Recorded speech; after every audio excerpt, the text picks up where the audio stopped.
Драги гледачи, како сте? Се радувам доколку изминативи изданија на емисијата Лабораторија на идеи допринесоа на некој начин да се промените, односно се подразбира кон подобро. Може би со темите кои што ги начнувам со моите гости ја будам вашата свесност за вашето вистинско постоење. Дека од ден на ден се гледате со поинакви очи. Го гледате светот поинаку. Едноставно учите. Ова издание представува продолжение на темата емоционална интелигенција. Емоциите не можат да бидат постојани. Затоа и се нарекуваат емоции. Зборот доаѓа од motion, што значи движење. Ние постојано се менуваме. Во овој момент сме тажни, наредниот сме среќни, па бесни или милосливи. Нашите емоции, нашите чувства, нашите мисли се манипулирани од надворешноста. Например, некој ве навредува и вие се разлутувате. Мислите дека вие се разлутувате, но она што се случува е всушност тоа дека личноста која ве навредила раководи со вашето однесување.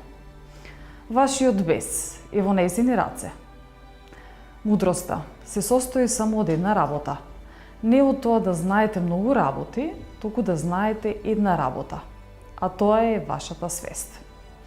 Во ова издание продолжуваме со разговорот на тема емоционална интелигенција.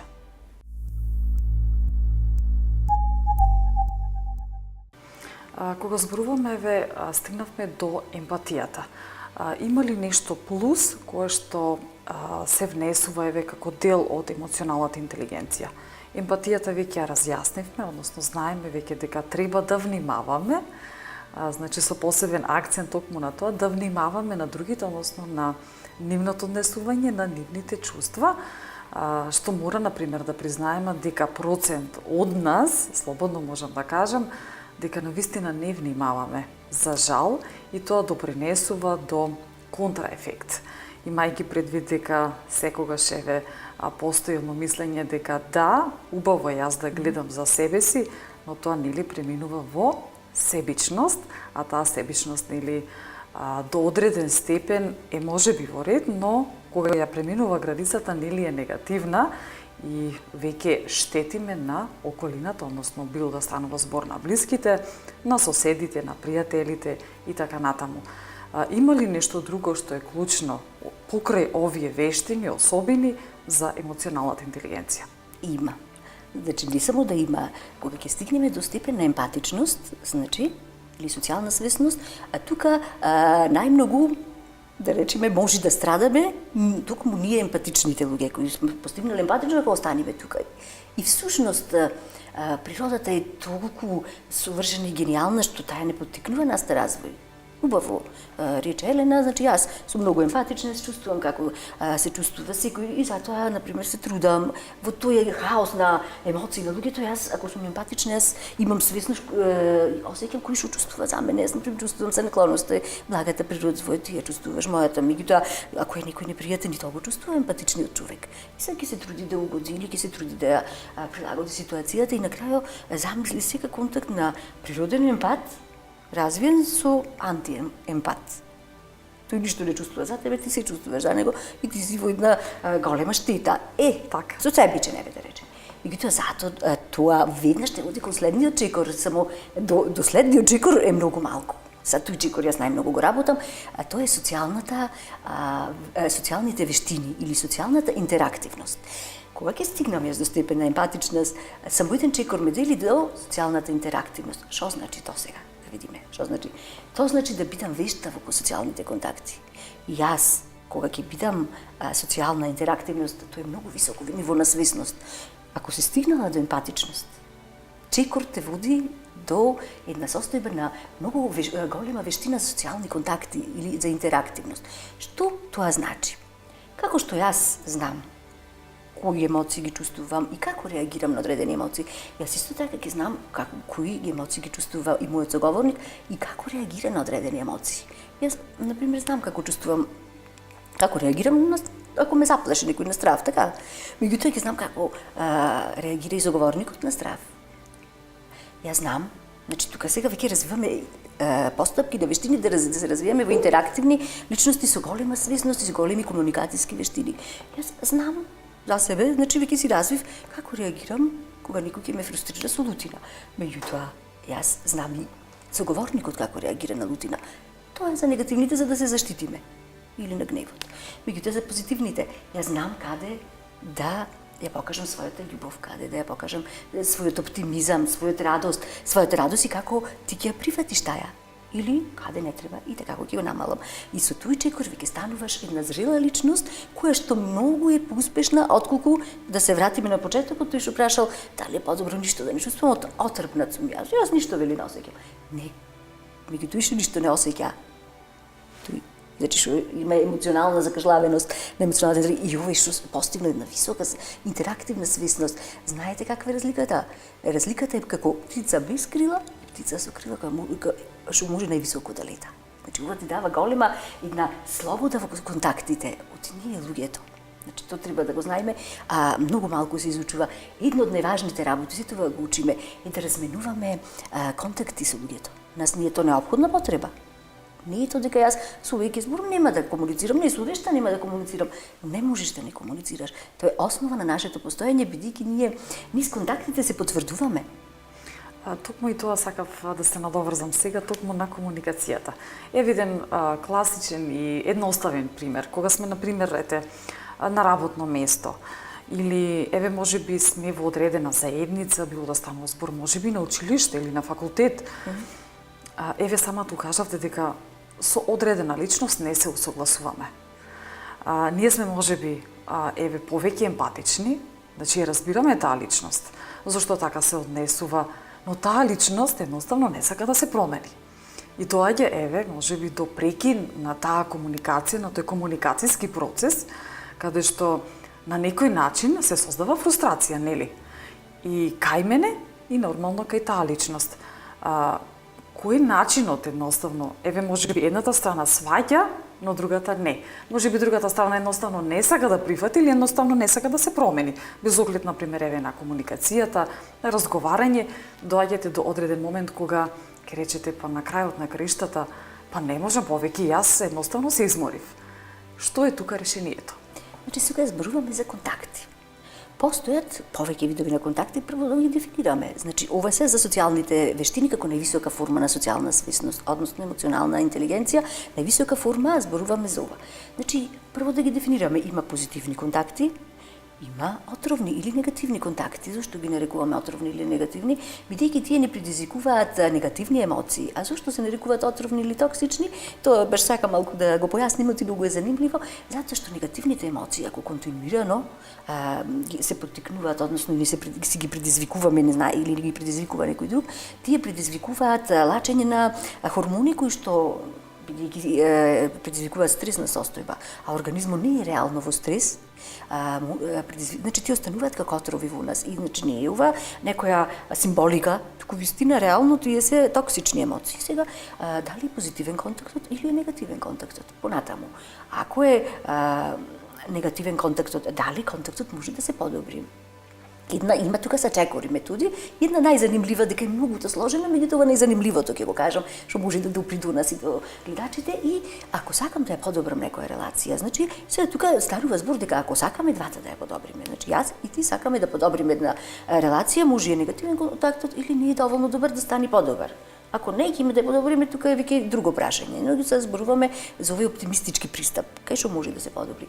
Тука да се работи првиот чекор, основна вежба е постапка емоција. Што значи до постапка емоција? Ние луѓето треба да знаеме дека ние сме одговорни за нашите емоции, вистина. Нашите емоции ние си ги создаваме, меѓутоа треба да признаеме сепак дека не сме ние некои супермени, дека е природно и другите луѓе во нас да предизвикуваат емоции или ние си предизвикуваме емоции со другите луѓе. И сега ја правиш вежбата, например, како се прави тоа? Контакт, значи моја постапка, твоја емоција. Јас ти велам, мојата постапка, јас денес го прекинав, зборувавме на телефон, се ова е измислена. Пример, нели? Пример. Зборувавме на телефон и го прекинав разговорот на брзина. И ти што почувствува? И сега постапка прекинување што почувствував. И сега го прашувам што почувствува. Јас се почувствував навредена. Тоа не е добро, навредена, ама што почувствува? Ми се почувствува дека не ме почитуваш. Тоа не е емоција, тоа е твоја предпоставка што почувствува. Почувствував тага. Добро, само така, не, почувствував и гнев. Добро, кога јас ти го затворам тебе телефонот пред време во разговорот, го прекинам разговорот, и ти чувствуваш тага и гнев. Постапка, емоција. И веќе, значи, го расчленуваме контактот до најелементарната состојба. Мојата постапка, твојата емоција. Твојата постапка, мојата емоција. И на тој начин, верувајте, почнувајќи така, толку добри релации се прават, толку бракови се спасиле, толку пријателства се спасиле, бидејќи од недоразбирање се потиснуваат емоциите, се потиснуваат чувствата, почнуваат претпоставки и така, еден контакт почнал од најпрекрасен, се растворил, а имал потенцијал. Значи, зборувам за контакти кои се позитивни и имаат потенцијал. И тоа е првата кој е многу интересен. И сега тоа си има цела методологија и наука како тоа се развива, меѓутоа бидејќи тука немаме ни време, ни можност, но сакам некако да доловам колку е тоа занимливо, интересно и колку ако си воден од стручно лице, колку тоа може да ти помогне во твојот личен живот, меѓутоа уште повеќе во контактите. Тука почесто се чувствуваме немокни по контактите. Драги мои, енергијата е таа што на животот му дава сласт и острина. Енергијата е таа што ви дозволува да бидете она што сте. Благодарение на енергијата, вие ги остварувате своите соништа. Значи, каква е вашата емоционална енергија? Тоа е оној вид енергија која ви исполнува со адреналин и од која јуришате наоколу. Тоа е посебна енергија која придонесува да се чувствувате младешки и длабоко поврзани со забава и со надеж во животот. Емоционалната енергија доаѓа на помош тогаш кога телото ќе ги досегне своите граници. Како знаете дека сте емоционално уморни? Се чувствувате премногу уморно, за да застанете на нозе. Се чувствувате празно, нерасположено, мрачно, нервозни сте, без идеи. Ако не водите сметка за својата емоционална енергија, значи дека не водите сметка за својот живот. Најлошо во врска со животот е тоа што често изгледа дека таа градина ни е недостапна и дека се наоѓа за цврсто закучена врата. Можеби некои други имаат пристап кон сите тие прекрасни нешта, но ви се чини дека не и вие. Сетете се на најдобриот ден што сте го имале минатата недела. Дали би сакале одново да го доживувате до крајот на животот? Ако сте како повеќето луѓе, не сте баш одушевени од оваа идеја. Дури и на вистина да бил прекрасен ден, мака ви од самата помисла дека би можел да се повторува без крај. А тоа укажува на фактот дека сите сме гладни за нешто ново. Некому му се случуваат нови работи, но некому не. Ова има огромно влијание на нашата емоционална енергија. Животот со недоволно ново во себе личи на автомобилска гума која малку по малку попушта. Можеби нема да се забележи веднаш, но на крајот од него ќе излета целата емоционална енергија. Зошто луѓето не прават постојано некои нови работи? Еве каде е проблемот. Прво, презафатени сме. Второ, сме создале рутина која ја следиме и не сме многу расположени да ја нарушуваме. И како трето, веќе сме испробале некои новини и не сме биле секогаш задоволни од нив. А како четврто, не знаеме точно кои нови работи да ги правиме. Нешто ново. Тоа е катализатор. Затоа, дајте му приоритет на тоа. Направете го тоа веднаш. Новите работи допринесуваат брз прилив на емоционална енергија. Бидете искрени. Постои ли во овој миг нешто убаво на кое му се радувате? Мора да постои. Нешто за што ќе сонувате. Нешто што едва и чекате да се раскомотите кога најпосле ќе стигнете таму. Меѓутоа, не има премногу кои мора да изодат голема пустина, а сепак остануваат желни за сладки. Драги мои, ќе ви поставам неколку прашања со кои ќе одредите вашата емоционална интелигенција. Земете лист хартија и запишувајте. Искрено одговорете на следниве 10 прашања со да или не. Прво, Дали можете јасно да ги изразите вашите чувства во наједноставна реченица? Чувствувам. Што? Дали можете да препознаете различни чувства? Дали сте емотивно независни од другите? Дали можете да препознаете која е причината заради која се чувствувате онака како што се чувствувате? Дали секогаш можете да го контролирате вашето однесување? Дали сте способни да ги заборавите грешките и да го оставите зад себе она за што жалите? Дали сте задоволни со сопствените достигнувања?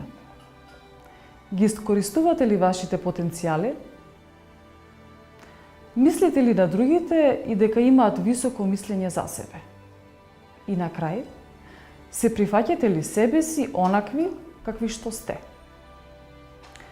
Резултатот од овој тест е следниот. Емоционално интелигентните луѓе би одговориле со да на најмалку 8 од 10 прашања. Колкава е вашата емоционална интелигенција?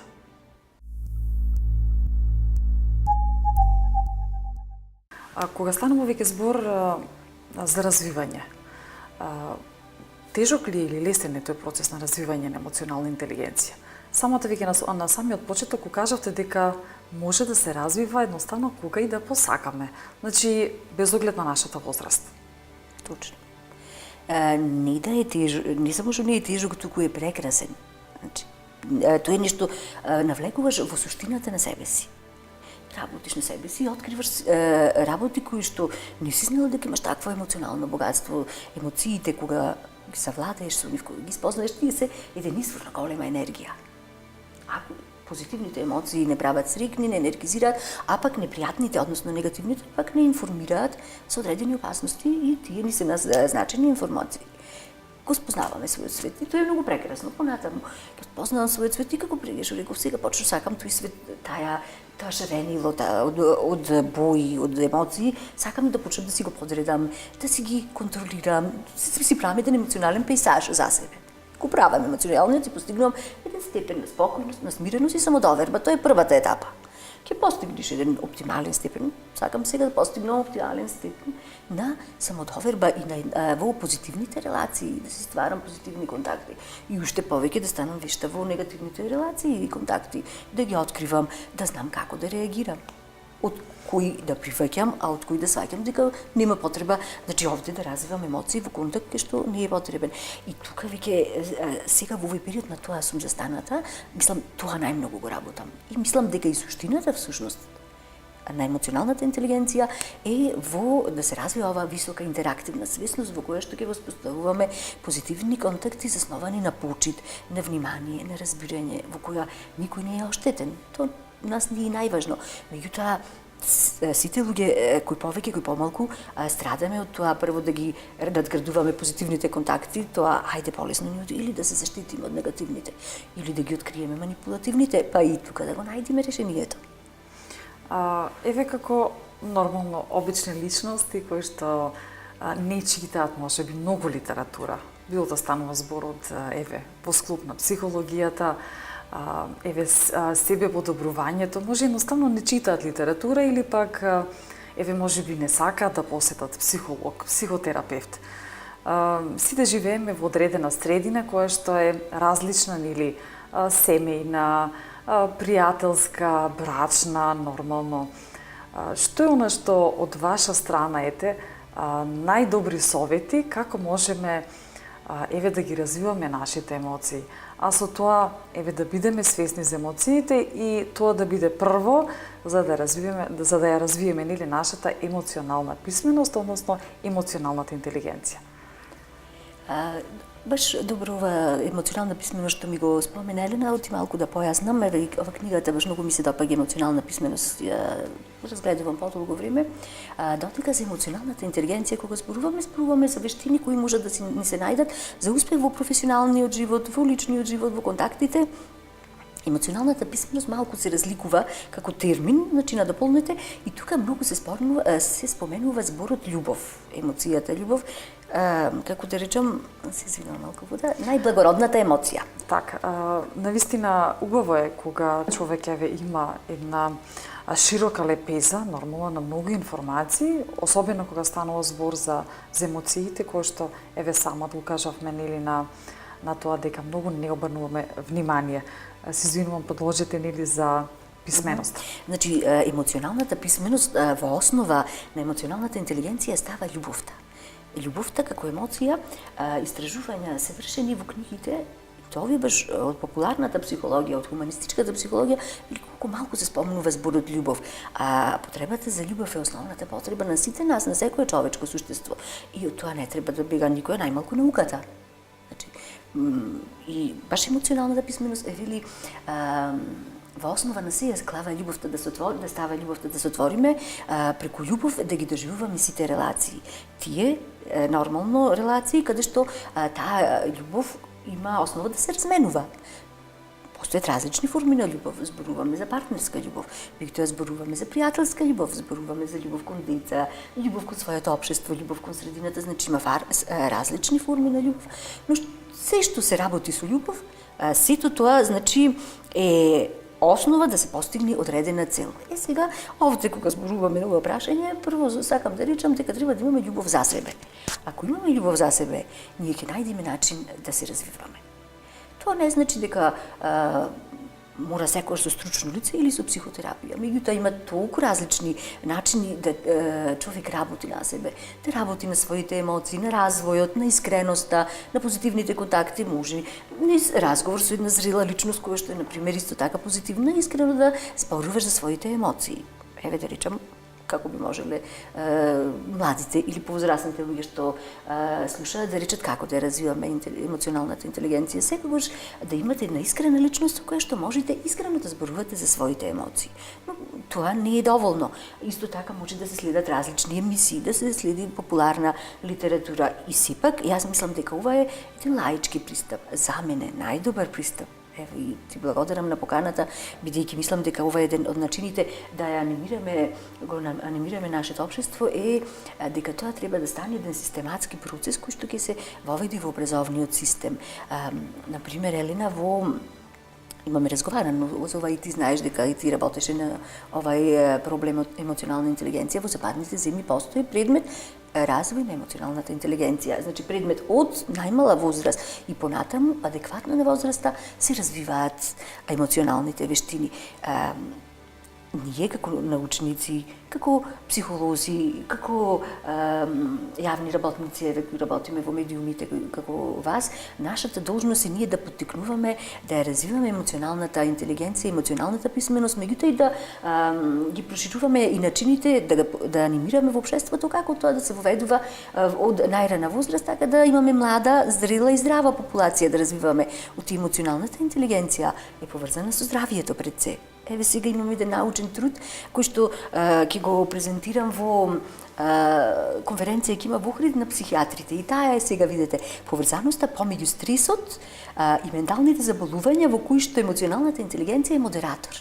Значи, како еден вид, ако луѓето што имаат од истражувањето, значи се докажа, а потврдено и со истражувања слични, луѓето што имаат висока емоционална интелигенција на стресните ситуации реагираат со помалку депривација, значи луѓето со висока интелигенција со помалку депривација, со помалку нарушување на менталното здравје, помалку агресивност. Додека пак луѓето што имаат многу ниска емоционална интелигенција, тие на стресната ситуација реагираат или премногу агресивно, и тогаш агресијата е токсична емоција, значи не значи тој дека е агресивен, дека е силен, ќе се кара, ќе се расправа, првиот тој ќе се разболи. Или па многу депресивно, агресија насочена кон себе, тоа е депресијата. Или пак им се намалува самопочитта. Значи емоционалната интелигенција е модератор, помеѓу овие две варијабли, односот стрес, обавезно има ментално здравје, нарушување блага или висока форма е емоционалната интелигенција, ако не е развиена, прво ние ќе бидеме здрави луѓе. Во стресните ситуации ќе можеме помалку да ги намалиме тие непријатни емоции кои се последица на стресот. Тоа е едниот аспект. Другиот аспект, ќе имаме здрави социјални релации. Значи, во западните земји, например, пред да се појави емоционалната интелигенција, непосреден повод уствари за да се појави таа како наука, беше тоа што голема агресија се појави во младата популација и во училиштата, бидејќи таму било и многу достапно и оружје и сите тие работи во западните земји имале пристап, имало случаеви на убиства. Значи, детето играле мајта со него, народно речено, и тоа толку било емоционално интелигентно повредено, зело оружје и усмртило или ранило не знам колку луѓе. Тоа толку се повторувало и тие сватиле нашата младина ние треба да ја обучуваме да ги контролира своите емоции. За среќа, кај нас немаме такви појави, меѓутоа нема ни да имаме, но добро е да воведуваме емоционална интелигенција за да се поставуваат солидни меѓучовечки релации.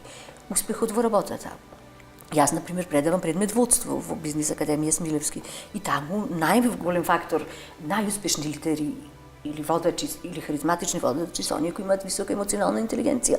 Таму, например, јас работам на развојот на емоционалните вештини.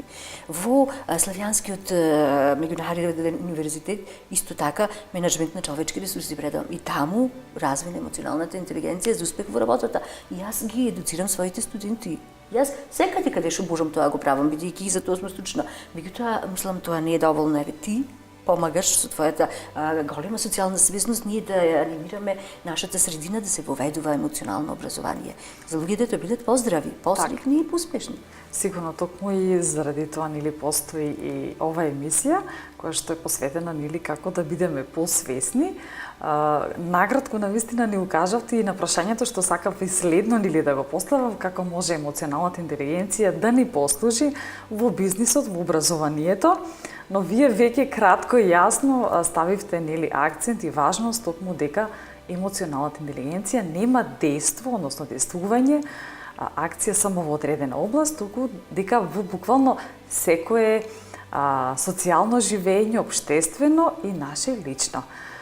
Еве за крај на нашиот разговор, што мислите дека што е она што на нашите гледачи е токму едно заокружување, се подразбира дека важи дури од сега понудата за да зборуваме за поврзаноста на стресот и емоцијата, односно навистина тоа е широка лепеза од информации, но се надевам дека во следното издание ќе зборуваме токму за тоа.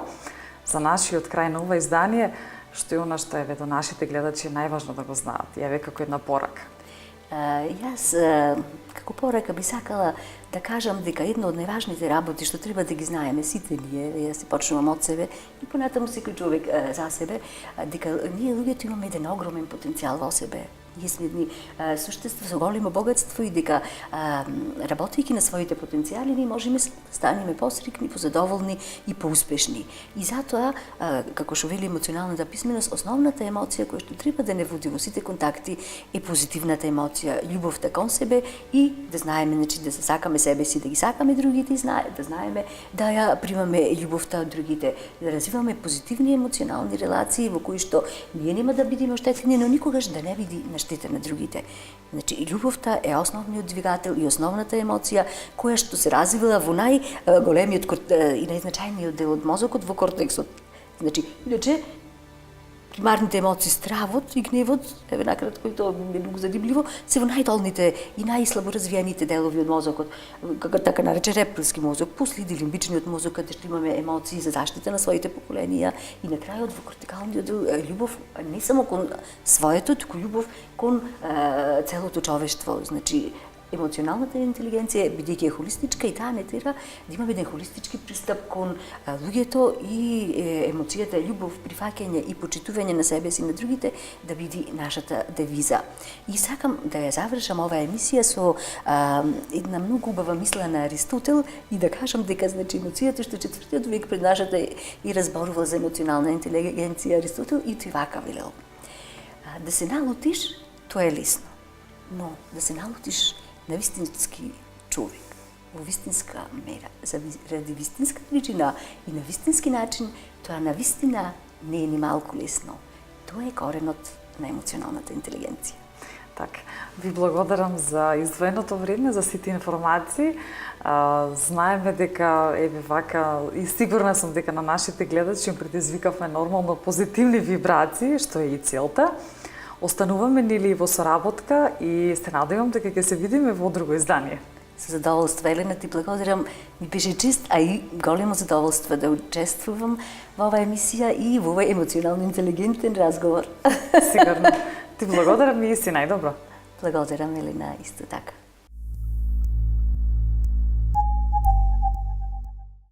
Го завршувам ова издание со една мудра приказна за нашата свесност. Учителот му рекол на својот ученик да размисли за следново. Една мала гуска била ставена во шише, каде што била хранета и чувана. Гуската растела и станувала се поголема и го исполнила целото шише. Во еден момент станала преголема и повеќе не можела да излезе од отворот на шишето. Отворот бил премногу мал. Задачата е следна. Треба да ја изводиш гуската без да го скршиш шишето и без да ја убиеш гуската. Звучи доста комплицирано. Што можете да сторите? Гуската е преголема. Не можете да ја извадите без да го скршите шишето, а тоа не е дозволено. Друг начин да ја извадите е да убиете. Тогаш не ви е битно дали ќе излезе жива или мртва, но и тоа не е дозволено. Ученикот размислувал со денови, но не можел да смисли ништо. Размислувал на еден или на друг начин, но всушност не можел да смисли ништо конкретно. И најпосле, изморен, целосно исцрпен, доживеал просветлување. Сватил дека учителот не е навистина заинтересиран за шишето или за гуската. Сватил дека тие символизираат нешто друго. Шишето е умот, а вие сте гуската. Иако сте само сведоци, тогаш тоа е возможно. Без навистина да бидете во умот, вие можете толку многу да се поистоветувате со него што почнувате да се чувствувате како да сте внатре во него. Ученикот отишол кај учителот да му каже дека гуската е всушност надвор. Тогаш учителот рекол: ја свати пораката. И сега, чувај ја надвор, бидејќи таа никогаш не била ни внатре. Ако продолжите да се борите со проблемот на гуската и шишето, не постои начин како би го решиле. Треба да сватите дека тие представуваат нешто друго, инаку учителот не би дал таква загадка. Целата функција помеѓу учителот и ученикот, целата работа, се однесува на умот и свеста. Свеста е гуската која не е во шишето на умот, но вие верувате дека е и ги прашувате сите како да излезете од него. Драги мои, треба да се биде свесен, нели? Поздрав до вас!